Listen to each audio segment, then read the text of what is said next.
Delhi bomb పేలుళ్ల కేసులో ప్రస్తుతానికైతే shocking విషయాలు బయటకు వచ్చాయి. ఇటు అండర్ గ్రౌండ్లోకి అల్ఫలా యూనివర్సిటీకి చెందిన 15 మంది డాక్టర్లు అండర్ గ్రౌండ్లోకి వెళ్ళినట్టు తెలుస్తుంది. 15 మంది డాక్టర్ల కోసం ప్రస్తుతానికి సెర్చ్ ఆపరేషన్ కొనసాగిస్తున్నారు పోలీసులు.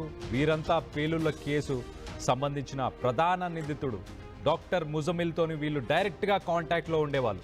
వీళ్ళు కాంటాక్ట్లో ఉండి ఎప్పుడైతే ఈ రెడ్ ఫోర్ట్ ఢిల్లీ దగ్గర ఎప్పుడైతే బాంబ్ బ్లాస్ట్ జరిగిన వెంటనే వీళ్ళ ఫోన్స్ అన్నీ స్విచ్ ఆఫ్ ఉన్నాయి.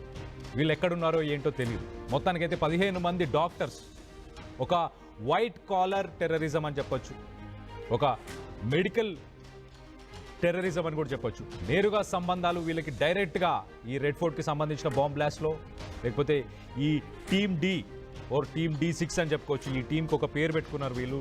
December 6 బాబ్రీ మస్జిద్ కూల్చిన రోజు. సో వీళ్ళ టీం పేరు కూడా టీమ్ D6 అని పెట్టుకున్నారు.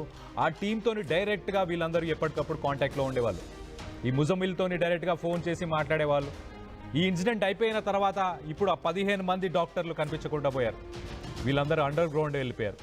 సో మొత్తం మీద వీళ్ళని పట్టుకునే ప్రయత్నం చేస్తున్నారు. ప్రస్తుతానికి అదే కోణంలో పోలీసులు, అలాగే నేషనల్ ఇన్వెస్టిగేషన్ ఏజెన్సీ, ఇలాంటి సంస్థలన్నీ కూడా కలిసి పనిచేస్తున్నాయి. నేరుగా సంబంధాలు కలిగి ఉన్నారని చెప్పేసి మొత్తానికైతే దర్యాప్తు సంస్థలు, ఇటు నేషనల్ ఇన్వెస్టిగేషన్ ఏజెన్సీ కావచ్చు, యాంటీ టెర్రరిస్ట్ స్క్వాడ్, అలాగే ఇన్ని రాష్ట్రాలకు, ఇటు ఉత్తరప్రదేశ్, హర్యానా, అలాగే పంజాబ్, ఢిల్లీ, ఈ రాష్ట్రాలన్నిటికీ సంబంధించిన పోలీసులు కూడా దీంట్లో ఇన్వాల్వ్ అయినారు.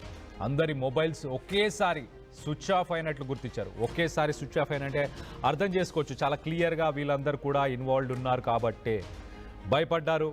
దొరికిపోతామని చెప్పేసి ఫస్ట్ అయితే ఫోన్స్ని స్విచ్ ఆఫ్ చేశారు. దాని తర్వాత మరి అండర్ గ్రౌండ్ వెళ్ళిపోయారు.